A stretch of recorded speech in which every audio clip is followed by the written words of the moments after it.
Bienvenue à tous. Législative d'avril 2019, les forces politiques de l'opposition sous une seule et même bannière. Loin d'être un simple mot d'ordre, c'est l'ultime déclaration, on se souvient, qui aura ravivé les cœurs de la masse populaire le soir du 16 avril 2019. La rencontre de Vidolé, ponctuée en son temps de la présence des deux anciens chefs d'État, Nicéphore Dieudonné Soglo et Thomas Boniaï, apparaissait comme la consécration d'un vœu unanimement partagé. Mais quelques jours auraient suffi pour que beaucoup commencent par déchanter pour cause. Dans les faits, la mayonnaise peine à prendre. Rien de bien concret à se mettre sous la dent. Comment se présente la prétendue liste unique annoncée? Quelle en est le logo? Voilà, mesdames, messieurs, entre autres questions essentielles, manifestement non encore tranchées et qui diviseraient profondément les leaders de l'opposition. Pendant ce temps, le chrono tourne à fond, le temps presse. Liste unique de l'opposition pour les législatives de 2019 au Bénin. Une hypothétique aventure, tel est le thème au menu de votre émission Débat du jour. En ma compagnie, sur ce plateau, Patrick Amampoyon, coach en politique de développement et gestion de crise. L'homme a bien voulu nous accompagner durant cet instant de décryptage. Patrick Amampoyon, bonjour. Bonjour. Merci de répondre à notre invitation. Merci. Et la première depuis 2019. Beaucoup de santé et la grande forme à vous. Merci. En face de lui, Marcel Zoumanou, journaliste. Il est l'assistant du directeur de publication de la Nouvelle Tribune. Le 24 prochain, au tribunal, il sera question d'évoquer une fois encore la situation de ce quotidien dont l'absence manque à plus d'un à ce qu'il paraît. Marcel Zoumanou, bonjour. Bonjour. Non, contre les jours. Spectateurs, oui, tout à fait.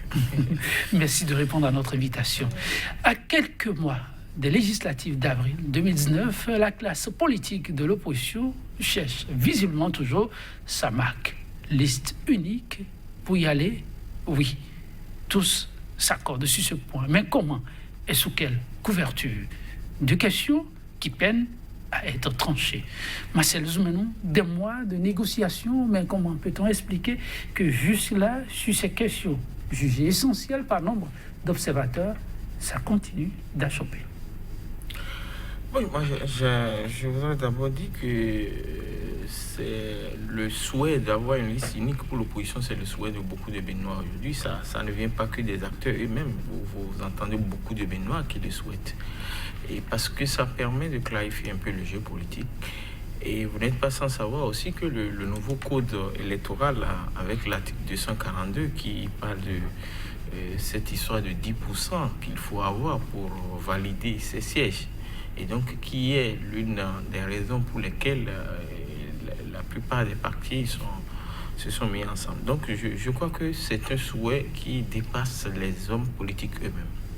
Et donc qui devient peut-être comme une camisole de force pour eux. Donc n'étant pas dans cette option et étant contraints à cela, ils sont obligés d'aller à pas forcer. C'est ce que moi je vois de loin. Et parce que ça fait quand même depuis 2 mois que c'est chanté sur tous les toits. Eux-mêmes le chantent, mais on n'a pas encore vu date concrète pour la réalisation de la liste unique. Simplement parce que au même moment où les mêmes acteurs parlent de liste unique, on les voit aller se faire formaliser pour leur propre parti. Et donc, de loin, on a l'impression que le débat qui se mène entre eux n'est pas trop sincère. Ou tout au moins qu'ils donnent l'impression de nous endormir et qu'au dernier moment, ils finiront par réaliser ce but. C'est ce que nous souhaitons vivement. Ok. Ouais, Patrick Amampoyon, vous suivez aussi ce que certains qualifient déjà de tergiversation au niveau de la classe politique. Pour certains analystes, ça pourrait participer d'une démarche plutôt stratégique. Pour d'autres, il s'agit plutôt d'un abcès profond qui mérite d'être crevé. C'est quoi le regard de gestionnaire des questions de crise? C'est gros ce qu'ils ont voulu faire, c'est gros. C'est-à-dire que réussir à mettre autant de grosses cylindrées, autant de partis politiques aussi implantés ensemble pour faire une seule liste, c'est gros. Vous savez que même quand un seul parti fait une liste, il y a des déceptions, il y a des démissions, il y a des ceci. Donc c'est gros. Et je crois que la mouvance s'y est essayée et vous avez vu, ça n'a pas réussi. Ça n'a pas réussi parce que ils se sont retrouvés avec au moins 5 listes qu'ils vont avoir. Donc, c'est gros ce qu'ils ont voulu faire, c'est ambitieux. Maintenant, moi, tout ce que je voulais souhaiter, c'est qu'à la fin, la raison arrive à parler parce que tout cela se joue avec 3 ou 4 leaders. Si 3 ou 4 leaders tapent du moins sur la table, il y aura une liste unique de l'opposition. Il faut que ceux-là le fassent. Pourquoi ? Vous savez, le peuple béninois est un peuple qui a toujours fait une insurrection dans les urnes. Et donc, il est possible, je ne dis pas qu'on en est déjà là, il est possible qu'il y ait une insurrection dans les urnes aux prochaines élections législatives. Alors, chaque bloc de l'opposition pense que c'est par lui que le peuple va faire une insurrection, mais personne ne peut savoir, 1, s'il y aura insurrection dans les urnes, 2, est-ce qu'il va être celui qui va, s'ils vont séparément, qui va être celui qui va ramasser cette moisson. Donc, à partir de cet instant, je pense qu'ils doivent éviter de prendre des risques. Parce que si vous prenez des risques, vous voyez par exemple au Congo, Kinshasa, il y a eu 2 blocs de l'opposition. C'est vrai qu'un bloc a gagné et on dit que c'est pas ce bloc qui a été élu.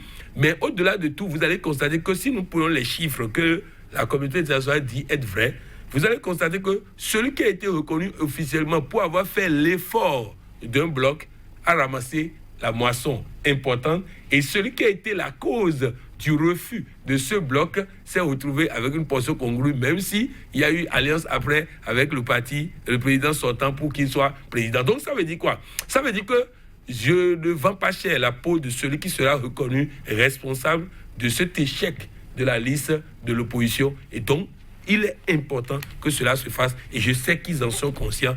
En tout cas, tout le monde va tirer. Mais vous savez, les Béninois, on a l'art de se faire peur jusqu'au dernier moment. Et on finit par faire ce qu'il faut. Oui, le Bénin, c'est souvent illustré par cette démarche. Se fait peur jusqu'à l'ultime moment. Et ensuite, l'accouchement devient un accouchement heureux. Mais dans le cas d'espèces, c'est l'exception. Parfois, dit-on, pas parfois, c'est ce qu'on dit souvent qui confirme la règle. Face à une échéance qui court et face à un manque de décision ou une décision qui tarde à se concrétiser, Marcel Zoumenon, est-ce qu'il ne faut pas craindre que le temps rattrape finalement ceux qui continuent de se chercher ? Oui, tout à fait. Et vous savez que les partis qui ont eu leur récépissé ont tous actuellement des récépissés provisoires. Je voulais parler du parti USL et du parti FCBE qui ont eu des récépissés provisoires pour le moment. Et donc, je crois que sur leur récépissé, il a été mentionné qu'il faut qu'ils se conforment aux dispositions de la nouvelle charte des partis politiques. Donc, ils sont contraints de faire quelque chose. Deuxième chose, c'est que aujourd'hui, la SENA va donner le calendrier électoral. Et nous ne savons pas quand est-ce que la SENA va demander de déposer les dossiers. Déjà, c'est lancé parce que on a tous lu ces derniers jours aussi que le directeur général des impôts a appelé les candidats à aller s'inscrire en ligne pour avoir les quitus fiscales. Et donc, le processus de dépôt des candidatures a déjà commencé. Et donc, ils peuvent être surpris par tout cela. S'ils n'arrivent pas à faire leur union avant que l'officialisation des candidatures soit faite, ça peut devenir un problème pour eux. Et donc, le peu de temps qui reste doit être utilisé à bon escient pour régler ce problème. Et j'avoue que, je le disais tout à l'heure, que ça ne doit pas être très facile. Il faut voir l'histoire des hommes qui composent aujourd'hui cette minorité, cette opposition. Et vous pouvez déjà imaginer ce que ça peut être. Quand vous voyez un monsieur comme le président candidat Zenaï avec le président Boniaï, avec les problèmes qu'il y a entre eux, et en mai 2015, si je ne me trompe. Et si vous regardez aujourd'hui, les problèmes qu'il y a eu lors de la dernière élection présidentielle entre le président Ayavon, actuellement président donné de l'USL, et le même candidat Zanaï. Et si vous voyez également les problèmes qui puissent exister entre aujourd'hui Sébastien Ayavon et le président Boniaï, et vous savez que le candidat de Boniaï était Lionel Zissou, que Sébastien Ayavon. Donc, ça ne doit pas être très facile pour eux. J'avoue que ça ne doit pas être très facile. Mais ceci dit, je crois que ils ont compris qu'il faut faire ce dépassement de leur ego pour réaliser ce rêve. Et donc, je crois qu'ils tous, quand vous voyez tous les acteurs, eux tous veulent de la liste unique. Seulement que les égos personnels font qu'aujourd'hui, qu'il y a 3 positions différentes au sein de l'opposition. Il y a 3 positions. Candide Azana, il dit, moi, je souhaite que tous les partis, tous les grands partis de l'opposition se fondent en un seul pour créer un parti unique avec un logo différent du logo des partis qui ont composé ce parti unique. Et cette lecture, je ne suis pas sûr que c'est la même lecture qu'on a au FCB. Je crois qu'au FCB, le discours, même s'il n'est pas très officiel, le discours qui se tient dans les antichambres, c'est de dire c'est le parti qui a été déjà aux élections législatives 2 fois et qui a montré par ces 2 fois qu'il est un parti hégémonique. En tout cas, à la dernière élection législative, c'était le parti qui était sorti premier des législatives de 2015. Et donc, je crois qu'il y a un discours interne qui semble dire « venez tous à nous, venez utiliser la couverture des FCB pour qu'on fasse la liste unique ». Et je crois aussi qu'au sein de l'USL, le discours qui se tient n'est pas trop différent. Mais nous, notre leader était 3e à la dernière élection présidentielle avec un pourcentage de 23%. Et donc, il est le leader, il doit être le leader légitime de l'opposition. Et donc, venez tous à nous pour que nous vous portons sur la liste et pour que l'USL devienne le véhicule que vous allez utiliser pour aller à l'Assemblée. Et donc, je sens qu'il doit avoir ces 3 lectures, les choses-là. Et donc, il faut travailler pour réconcilier ces 3 positions. Et je ne sais pas qui peut faire le travail parce que normalement, les leaders comme le président Boniaï et le président Nicéphore Soglo devaient se retrouver dans une posture d'arbitre de ceux-là. Et malheureusement, je ne les vois pas jouer ce rôle. Je les vois trop engagés politiquement eux-mêmes pour trancher. Trop engagés politiquement pour trancher. Oui. Je prends l'exemple du président Soglo dont la partie de la RB qu'il dirige, la partie, vous savez que la RB, il y a après le schisme, une partie est allée vers la mouvance. La partie qui reste du côté du président Soglo a déjà rejoint l'USL. Et donc, si l'on doit parler clairement, le président Soglo est membre de l'USL. Alors, ça pose un problème pour jouer ce rôle de médiateur dont on a besoin aujourd'hui au sein de l'opposition. Ah oui, à un moment donné, il va falloir se décider. Et comme on dit, quand il y a une question qui devient casse-tête, il faut finalement se demander, mais qu'est-ce qui est prioritaire? Et dans ce schéma-ci, est-ce que les acteurs politiques n'ont pas aussi à se poser cette question? Et s'ils doivent répondre à cette question, quelle pourrait être la probable issue empruntée? Vous voyez, c'est-à-dire que exactement c'est ce qui passait dans mon esprit quand j'étais en train d'écouter l'analyse de tout à l'heure. C'est-à-dire que tout le monde est en train de travailler à après-législative. Mais ils oublient que législative là peut être fatale pour eux tous. Mais c'est-à-dire que il s'agit là d'une élection législative qui peut tuer l'ambition politique de toute l'opposition. Alors, on est en train de penser à présidentielle qui va suivre, on est en train de penser à tirer le drap vers soi, alors que là, il y a au moins une bonne partie des opposants actuels qui risquent de se retrouver avec des problèmes avec la justice, avec des persécutions, et aussi, ils n'ont pas la majorité à l'Assemblée nationale qui vient. Donc, il ne s'agit pas... C'est ça l'erreur des politiciens, quoi. On est tout le temps en train de calculer l'avenir, alors que vous ne pouvez pas démarrer une voiture, mettre la 5e vitesse et démarrer la voiture, ça va partir. Il faut d'abord passer la première vitesse avant de passer la 2e vitesse, avant de passer la 3e vitesse. Et c'est ça l'erreur. L'autre chose, c'est quoi? Ils sont faibles isolément. Ils sont faibles isolément. Il faut qu'ils s'intègrent ça dans la tête. Ils ne sont pas... Dans le schéma actuel, tous ces leaders sont tous faibles isolément. Pourquoi? L'électorat disponible n'appartient pas à l'opposition. L'électorat disponible... appartient à qui? L'électorat disponible est un électorat qui n'en veut pas, qui en veut au régime. Okay. Donc, c'est quand ils sont ensemble qu'ils peuvent mobiliser cet électorat. S'ils sont séparés, cet électorat peut rester à la maison. Donc, il faut qu'ils comprennent. Il n'y a pas encore gâteau à partager. Il y a à sauver sa vie, à sauver sa carrière, à sauver ceci. Donc, s'ils ne comprennent pas ça, franchement, et mieux, personne ne leur a dit de se tirer les balles dans les pieds. Ils auraient pu faire 3 listes. Mais c'est eux-mêmes qui ont fait l'erreur de mettre la population dans une dynamique de liste unique. Et donc, ils ont créé un problème que s'ils ne règlent pas ce problème-là, ils risquent d'avoir l'effet Bunhan, où l'électorat peut se rendre compte qu'on veut changer, mais eux aussi, ils ne valent pas plus que les autres, qui réussissent à se mettre ensemble, qui réussissent à faire le plan qu'ils ont prévu, et cette opposition qui n'arrive pas à s'entendre. Voilà de quoi il s'agit. Voilà la difficulté. Ils ont tous besoin de cette élection pour se réhabiliter. C'est une réhabilitation pour chacun d'eux. Alors, s'ils font en sorte de ne pas venir par l'euro et qu'ils viennent par la fenêtre, je crois que là, la réhabilitation ne sera pas au rendez-vous. Donc, il faut qu'ils comprennent. La priorité, c'est se mettre ensemble pour offrir au peuple béninois qui veut une alternance, au peuple béninois de leur offrir une possibilité d'alternance. Mais si ils font encore dans l'égoïsme habituel, dans le moi habituel, ça va produire les résultats qu'on peut trouver déplorables, parce que ça va être un moment de calvaire pour l'opposition si ils ne gagnent pas les élections législatives à venir. Alors, les jeux semblent plutôt clairs, parlant du schéma qui s'offre à cette opposition. Mais là-dessus, quand on prend ce qu'on a de disponible en termes de chronogramme, déjà, on peut retenir que le 31 reste la date butoir pour tous ceux-là qui aimeraient bien compétir pour se faire connaître.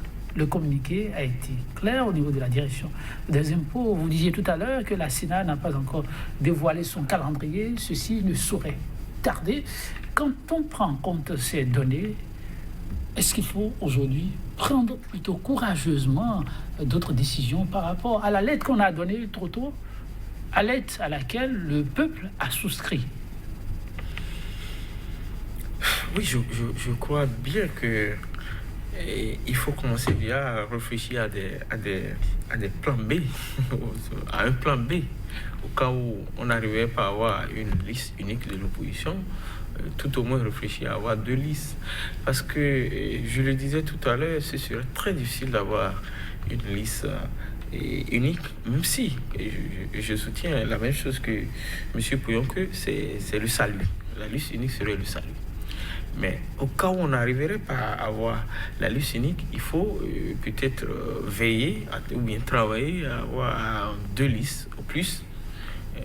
Et donc peut-être sensibiliser les populations pour leur dire, bon voilà, compte tenu de ci et ça, nous n'avons pas pu réaliser cela, mais au moins nous présentons 2.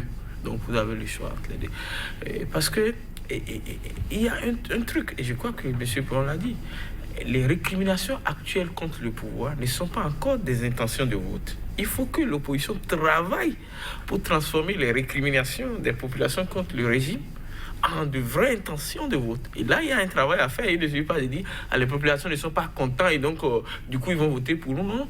Et parce qu'il y a beaucoup qui vont dire, si eux-mêmes n'arrivent pas à se mettre ensemble, ça veut dire que on n'est pas sûr de nous garantir rien. Ils seront comme les autres, ils sont comme les autres. D'ailleurs, par le passé, ils ne nous ont rien fait. Donc, nous préférons rester à la maison. Il y a beaucoup de Béninois et ce genre de discours commence à monter dans la population. Ils sont tous les mêmes.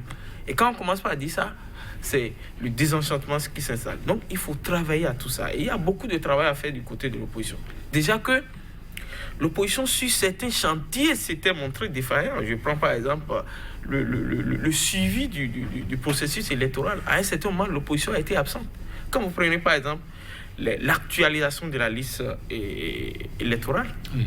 On n'a pas vu l'opposition. C'est ces derniers jours aussi qu'on les voit aller à la Sénat, alors que beaucoup de choses se sont passées du côté du COS-LEPI. L'opposition était restée tout le temps dormante. Et sur ces chantiers, l'opposition a été absente. Il faut maintenant qu'elle marque sa présence sur les autres chantiers qui viennent. Et les autres chantiers, c'est ce que nous va voir. L'autre chantier, l'autre difficulté, c'est le chantier des récépissés. Aujourd'hui, on ne sait pas, aucun des partis n'a encore de récépissés, on ne sait pas s'ils l'auront. Parce que vous n'êtes pas sans savoir que quand vous déposez le dossier, le ministre a 2 mois pour réagir. le ministre peut ne pas décider de réagir. Tout est affaire de quand vous êtes dans l'opposition et vous avez en face de vous un pouvoir qui réfléchit par tous les moyens pour gagner. Il faut vous attendre à tout. Le ministre peut ne pas réagir, ou peut-être le ministre va réagir en donnant sur les partis, peut-être sur 2 ou 3, un seul récépissé. Et là, il faut aussi réfléchir parce qu'on ne sait pas si, avant que le récépissé ne soit donné, la liste des candidatures ne soit clôturée à la Sénat. Donc, il y a beaucoup de chantiers qui restent sur lesquels l'opposition doit se montrer très vigilante et travailler sur le terrain pour mobiliser les populations et leur tenir des discours pour les réunir, parce que si on reste là, les bras croisés, vous dites, bon, ils sont déjà acquis à notre cause, bon, la plupart, tous critiquent le gouvernement, donc ce serait facile, non? Je ne crois pas que ce serait aussi Patrick facile. Aman-Pouillon, des chantiers, il y en a. Marcel Zoumenon en a évoqué quelques-uns qui sont tous pertinents. Quand on a ces chantiers devant soi et quand on a le temps qui joue contre soi, est-ce qu'il ne faut pas tout bonnement se rasseoir et se dire, eh bien, liste unique, passons finalement à autre chose? Non, je crois que plan B, il y en a. Il y en a. Hein, je crois qu'il y a certains partis de l'opposition qui ont une forte expérience de ces questions-là, qui ont certainement déjà tracé leur plan B. Et je sais que même certains partis de l'opposition ont certainement fait les formalités déjà au niveau du ministère de l'Intérieur en attendant le récépissé. Donc les 2 mois, certainement, ont commencé par être décomptés déjà pour certains partis politiques et autres. Seulement, il va falloir trancher dans le vif. Il va falloir trancher dans le vif, et parce que après avoir tranché, il faut servir, comme il a dit, un autre discours au peuple. Parce qu'on a servi le discours de la liste unique et le peuple attend la liste unique. Alors si on décide de ne pas faire la liste unique, il faut prendre cette décision très vite et aller vers le peuple pour expliquer pourquoi. Parce que le danger qui va se produire, c'est quoi? Qu'on le veuille ou non, il y aura des endroits où les listes de l'opposition vont avoir des candidats de poids qui vont se faire face. Et ce combat de gladiateurs va profiter au régime en place. Parce qu'ils seront obligés de s'insulter. Ils seront obligés de se dénigrer. Donc, à partir de cet instant, moi, je crois que si ces gens-là ont un peu d'amour pour eux-mêmes, un peu d'envie, s'ils ne sont pas suicidaires, ils doivent trouver la possibilité de faire une liste unique. Il ne s'agit même pas, égo tout ça là, égo là. C'est-à-dire, on dit I don't worry ou Kraka. C'est-à-dire, c'est à force de dire I don't worry que Kraka est mort. Il faut que les gens comprennent. Là, il ne s'agit pas de stratégie. Hein. Il s'agit de survie. Donc, qu'ils ne viennent pas pleurer après sur les antennes pour dire que le gouvernement est en train de les martyriser, le gouvernement est en train de lever des immunités parlementaires, s'ils ont contribué à ça. Donc, s'ils continuent leur arrogance, ils vont payer les conséquences, parce que ça va se payer cash. Il n'y a rien à faire. Vous voyez, par exemple, quand le ministre candidat Zanaï a parlé contre le président Adjavon, vous avez vu la réaction des réseaux sociaux, il a été massacré pendant des jours. Ça veut dire que le discours électoral qui va se présenter, où des opposants seront amenés à critiquer des opposants, ça va créer de la pagaille dont ils seront les seuls à payer les conséquences. Donc bref, moi je crois que, je ne sais pas qui les conseille, je ne sais pas comment ça se fait, mais je crois que vraiment le régime a été mieux conseillé en termes d'élaboration de listes que ce qu'on est en train de voir au niveau de l'opposition. Parce que le régime, qui sait aussi que si l'opposition aussi gagne la majorité, c'est suicidaire pour lui-même, a su faire les sacrifices nécessaires pour déjà avoir des blocs qui sont en train de préparer leur liste. C'est vrai qu'il y aura des déçus, des bagarres et tout ça, mais au moins, eux, ils sont en train de se mettre en ordre de bataille pour les élections. Alors si l'opposition rentre de ses velléités habituelles, ses irresponsabilités habituelles, ses égoïsmes habituels, ses erreurs du passé habituelles, nous allons nous retrouver dans des schémas qui ne vont pas porter du tout. Parce que liste unique dit aussi plus de grosses cylindrées sur les listes. Mais liste séparée, ça veut dire que chaque liste va avoir un peu de petites cylindrées. Oh là, c'est le combat des gladiateurs. Ça là, c'est pas un combat où il faut aller s'essayer, il faut aller tenter, il faut aller faire ceci. Il faut mettre des gens qui ont l'expérience, qui ont la popularité, qui ont les moyens. Parce que si on compte seulement sur les gens qui sont en train de critiquer le gouvernement, ceux-là, même ceux qui critiquent le gouvernement, il faut aller les chercher. Et ne regardez pas les réseaux sociaux. C'est pas Cotonou, Pont-Nouveau et autres qui font l'électorat. L'électorat se fait aussi dans des coins où ils n'ont pas Internet, où ils n'ont pas réseaux sociaux. Donc, bref, le combat, c'est-à-dire qu'il faut qu'ils cessent de penser que le jeu est gagné. Non. Il y a une bonne partie de la population qui est déçue mais elle n'est pas encore un vivier électoral. Il faut aller les chercher. Et pour les chercher, il faut un plan de travail, un plan de bataille cohérent. Un plan de bataille cohérent. L'opposition, si sur la question de la liste unique, se cherche dans la démarche, elle donne l'impression de regarder ensemble dans la même direction. On en aura pour preuve que sa dernière sortie vers la Sénat, vous en parliez tout à l'heure, la démarche semble vraiment à l'unisson, même les déclarations qui ont suivi la rencontre avec le président de la Sénat. Ça augure de ce que, au-delà de tout, on continue d'avoir présent à l'esprit l'enjeu. Oui, tout à fait. Ils en sont très conscients parce qu'ils savent ce qu'il y a en face. Et contrairement à M. Pognon, je ne crois pas qu'au sein de la mouvance, ils sont si heureux que ça. Et je vois que le chef d'État a officialisé 2 enfants. Il a dit, voilà mes 2 enfants légitimes. Après, d'autres femmes lui ont fait 3 autres enfants que lui ne reconnaît pas. Mais les femmes disent, ce sont tes enfants. Et donc, les 2 enfants déjà ont commencé déjà par se bagarrer sur le terrain. Et donc, les 2 enfants légitimes. Oui, les 2 enfants déjà. Et les 3 autres, les 3 autres les observent pour le moment. Et quand ils vont s'ajouter, ce sera une confusion terrible. Et je crois que j'ai discuté hier avec un acteur politique de la mouvance et ils sont très peinés par le schéma qui se présente à eux. C'est pourquoi l'opposition doit tirer le son de ça. Et j'ai dit tout à l'heure que le salut, c'est la liste unique. Et moi, je ne vois pas ce qui peut les empêcher de faire la liste unique. Je ne vois pas. Je ne vois pas. En dehors du fait que, en dehors du véhicule qu'on va utiliser à l'Assemblée, il n'y a pas de véhicule, c'est le nom et le logo qui va utiliser. Dieu a bien clarifié les choses pour l'opposition. Ah bon? Oui. Comment? Vous regardez les zones d'influence des différents partis de l'opposition, c'est des zones différentes. Vous prenez par exemple les FCBE. On sait qu'ils sont très influents dans les 4 départements du Nord et une bonne partie des collines. Vous prenez la RB, on sait qu'ils sont influents dans le Zou, et le littoral et une partie de l'Atlantique. Et vous prenez l'USL est influent dans l'Ouémé, le Plateau, le Mono et une partie du Koufou. Et vous prenez les autres parties qui greffent autour de ces 2 grands plateaux. Vous prenez par exemple, Restaurer l'Espoir est très influent dans le littoral et beaucoup plus dans la 16e circonscription électorale. Vous prenez le MADEP qui s'est rallié à l'USL, influent dans les 2 circonscriptions du plateau, la 21e et la 22e.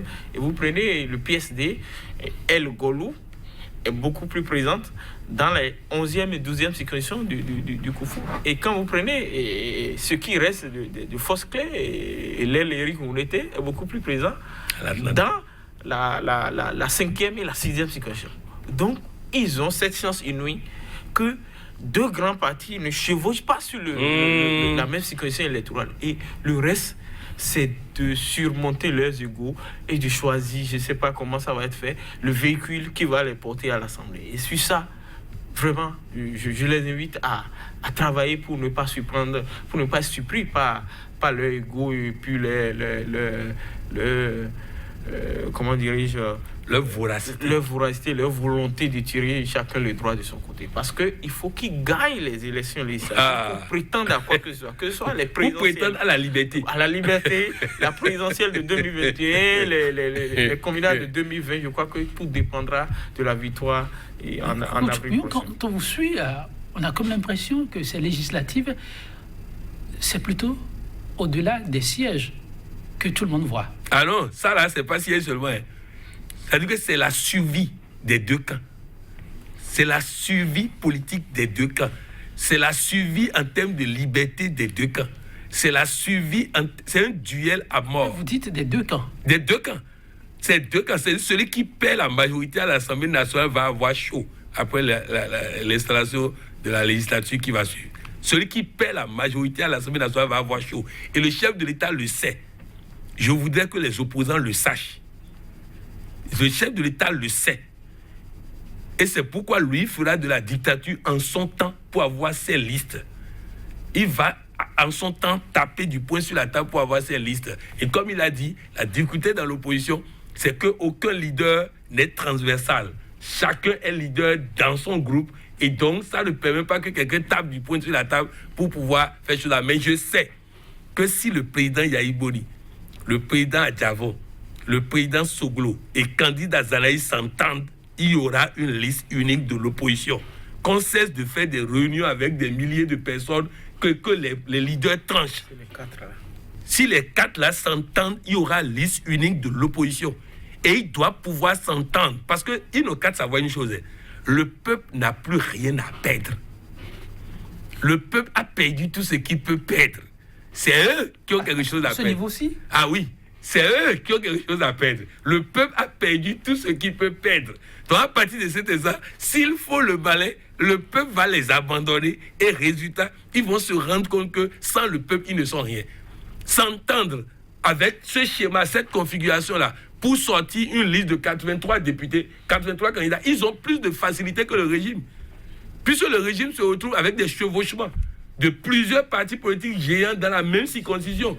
Donc lui se retrouve dans des chevauchements. Mais l'opposition ne se retrouve pas dans des chevauchements. Donc il va falloir que l'opposition, de façon responsable, puisse dire la récréation est terminée. Nous avons un chronogramme de travail à élaborer. Nous avons besoin d'avancer. Quand on parle même du véhicule à porter, les amis, aujourd'hui là, même si on appelle ça liste opposition, même si on appelle ça liste quelque chose, même si au pire des cas, il faut aller voir TV, il a la science infuse pour ça. Il va fabriquer quelque chose, il va prendre. C'est-à-dire, le peuple a besoin simplement de savoir que tous ceux qui sont contre Talon sont sur une même liste. Et cette liste a un nom, et c'est tout. Ah donc, peu importe le jour où on annonce cette liste à la population. Non, mais le problème, c'est quoi? Le jour où on annonce, si on est sûr de faire une liste unique, on peut faire prendre tout son temps. Mais si on prend tout son temps et après, on n'amène pas liste unique, l'effet Bounhan sera terrible. Ça, c'est un. Deuxième chose, il y a des formalités administratives qui obligent à faire cette liste rapidement pour pouvoir engager les formalités administratives. Parce que si on reste là à tergiverser et après on a la liste, mais on n'a plus le temps de faire les choses là, ne comptez pas sur le gouvernement pour vous faire des facilités en termes de délai par rapport aux impératifs de temps et tout ça. Donc c'est très important que les uns et les autres comprennent. Il n'y a personne dans l'opposition qui peut bomber le torse aujourd'hui pour dire je suis le plus fort, je suis le plus ceci. C'est les élections qui vont permettre de savoir qui est fort et qui n'est pas fort. La médiation, vous l'avez évoqué aussi, qui peut finalement décider? Non, je crois qu'il y a 4 noms qui ont été cités, je le répète, et je veux que Dieu parle à leur cœur. Je voulais reciter les noms des présidents Soglo, des présidents Yahi, du président Diavon et du président Zanaï. Je crois que c'est les 4 hommes clés de l'opposition aujourd'hui. Et j'invite Dieu à parler à leur cœur pour qu'ils puissent concéder des choses à l'autre. Parce que c'est la difficulté qu'ils ont aujourd'hui, c'est parce que on ne veut concéder rien à l'autre. Et chacun fait ses calculs sur les aventures politiques futures. Et donc en disant, bon, s'il ne me fait pas ce cadeau aujourd'hui, et donc demain. Donc je crois qu'il faut qu'ils comprennent que ça les dépasse, ils sont condamnés. J'utilise même un mot, c'est une condamnation, ils sont condamnés à faire cette symbiose. Parce que la loi ne permet plus aujourd'hui de faire des alliances. Donc ils sont obligés d'aller vite. Comme l'a dit M. Pouillon, il y a les formalités à faire et vite le fait pour présenter cette liste unique que tout le peuple attend. Dans le schéma actuel, est-ce qu'on peut dire que l'issue ou le mot-clé pour aider à aboutir à un tel résultat reste plutôt une décision divine, une inspiration divine? En peu de mots. Non, c'est pas inspiration de Dieu. Non, c'est même pas inspiration. Non, Dieu viendra après. Mais là, c'est que chacun évalue réellement ses forces. Parce que tout le monde est en train de penser que tous ceux qui sont contre le gouvernement vont voter pour lui. C'est ça l'erreur à ne pas faire. Tous ceux qui sont contre le gouvernement vont voter s'il y a liste unique de l'opposition. Parce qu'ils ne veulent pas voter pour quelqu'un. Ils veulent voter pour l'opposition. Maintenant, si l'opposition est dispersée, ça devient voter pour quelqu'un et ce n'est pas sûr que la population sorte pour voter pour quelqu'un. Alors, Coach Pouillon, ce n'est pas sûr, on vous comprend, mais au même moment, cette population qui aussi veut quelque chose, même si elle dit avoir tout perdu, est-ce que, parce qu'on est en analyse, est-ce que l'absence de liste unique autorise cette population à se dire, bon écoutez, c'est votre chose, nous on reste chez nous. Pour autant, est-ce que l'absence de liste unique devrait pouvoir autoriser la population après à prendre cette option? Mais c'est eux qui ont dit à la population qu'il y aura liste unique. Maintenant, s'il ne doit pas y avoir une liste unique, il faut rapidement dire à la population qu'il n'y aura pas liste unique et expliquer pourquoi. Mais si on laisse la population compter sur liste unique, parce que même quand ils ont dit à la population compte sur, on parle de ceux qui sont instruits. Sinon, dans les villages, là, ils ne savent même pas encore rien de tout ça. Il va falloir prendre une décision et aller leur présenter ça. Oui, et on s'amuse avec le temps. On s'amuse comme si nous avons des partis politiques constitués depuis longtemps. Or, nous avons une nouvelle charte des partis qui change tout. Non, je crois que l'opposition doit suivre cette émission et comprendre que rien n'est gagné. Et rien n'est gagné. Et rien n'est gagné à la date d'aujourd'hui. Vous l'avez dit 3 fois. Ah, donc s'ils n'ont pas compris ça, s'ils n'ont pas compris que le reste qui reste ici peut se retrouver exilé après, s'ils n'ont pas compris que leur liberté même en dépend, s'ils n'ont pas compris ça, alors le peuple va les sanctionner dans les urnes. S'ils pensent qu'il leur revient de faire leur ego, des déclarations intempestives sur les réseaux sociaux, non, nous sommes à un moment où le peuple veut s'incarner à travers une vision, à défaut de s'incarner à travers les hommes. Et cette vision, c'est eux-mêmes qui ont présenté liste unique de l'opposition. Maintenant, à eux de faire les sacrifices nécessaires pour que nous puissions avoir cette liste unique. Députation là, ici là, il s'agit de sauver l'opposition, de sauver leur vie d'abord. Et s'ils n'ont pas compris ça, ça veut dire qu'ils n'ont rien compris en politique et que le peuple doit les sanctionner si ils doivent attendre au dernier moment pour venir cafouiller. Marcel Azoumenou, Patrick Aman-Poyon, il est péremptoire par rapport à la stratégie. 2 choix à l'opposition. Le temps est le meilleur allié et dans le contexte actuel, qu'elle cesse de se dire qu'elle a tout son temps et se décide vite. Une liste unique clamée à corps et à cri, soit on informe définitivement avec les moyens qu'il faut qu'on y est, donc dans la concrétisation, ou soit on informe de ce que désormais on n'y va pas. Et pourquoi on l'explique très rapidement et on commence par faire le travail qu'il faut afin que la population sache à quoi s'en tenir.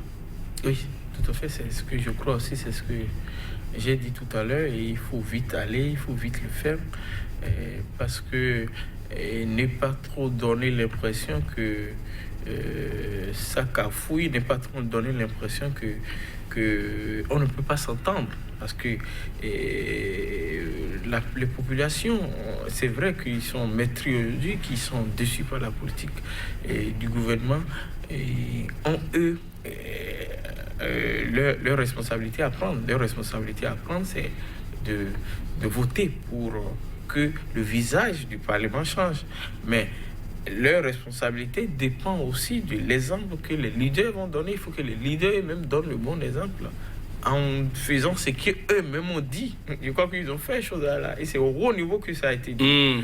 C'était pas les lampistes qui étaient venus dire, c'est les leaders au premier niveau qui sont venus annoncer cela. Et donc, moi je souhaite vivement que cette liste unique devienne une réalité, et pour que l'opposition puisse réellement jauger ses forces pour ces élections à venir, parce que c'est en fonction de ce qu'elle pourra avoir, qu'elle pourra prétendre à quoi que ce soit en 2020 comme en 2021.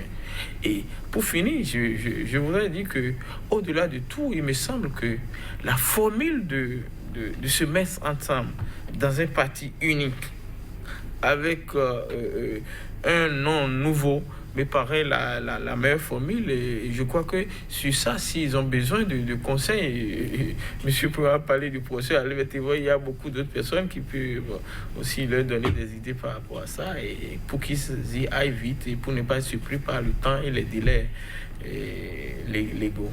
Ah oui, donc l'adresse vous est faite. Si la question se pose à comment on s'y prend à ces moments-ci très décisifs, alors des personnalités avérées sont là pour donner les orientations qui s'imposent. Mais je reviens sur une question que j'ai posée au coach Patrick Aman-Poyon. Je reviendrai encore vers lui en nuançant un peu.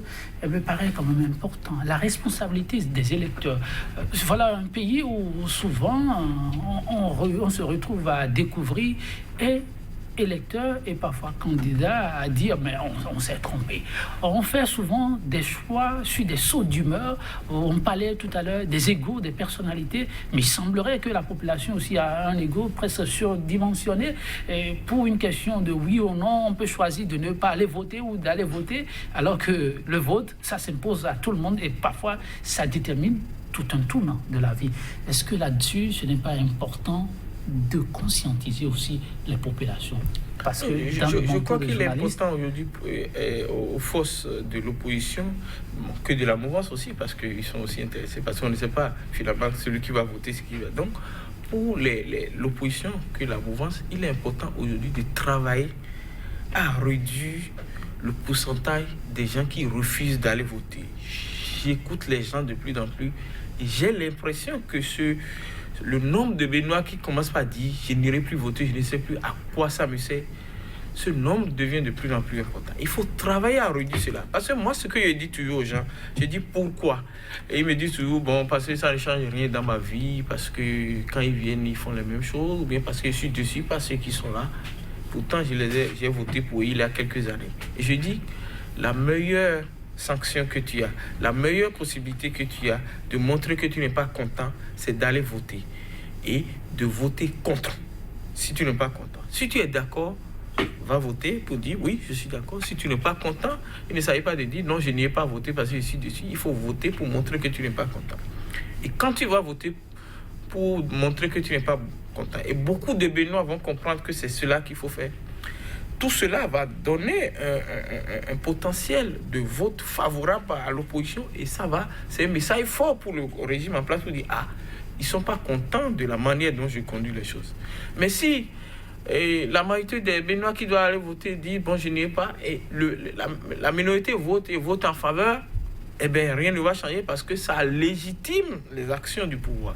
Et donc il y a un travail psychologique à faire, que ce soit du côté de l'opposition que du côté de la mouvance, pour réduire le nombre de Béninois qui sont de plus en plus déçus par la chose politique. Alors, la question de l'engagement et de la responsabilité des citoyens, des populations, des électeurs, comment vous le percevez? Oui, mais ça passe par la responsabilité des leaders. Parce que quand il y a trop de choix, les populations auront l'impression d'être dans l'ancien schéma encore. Parce que si nous avons une liste de la mouvance, une liste de l'opposition, vous allez voir que le taux de participation au vote va s'accroître. Parce qu'il sait maintenant qu'il a un choix pour ou contre. Mais quand vous avez 40 listes ici, 40 listes là-bas, ou 7 listes ici, 3 listes ici, résultat, la population sera toujours dans la même situation avant où il peut se tromper dans son vote. Donc, c'est bien beau d'appeler la population à aller voter, mais c'est bien beau que les bénéficiaires de ce vote, les premiers bénéficiaires de ce vote, fassent ce qu'il faut pour que ce vote soit utile. Côte Poyon, pour conclure?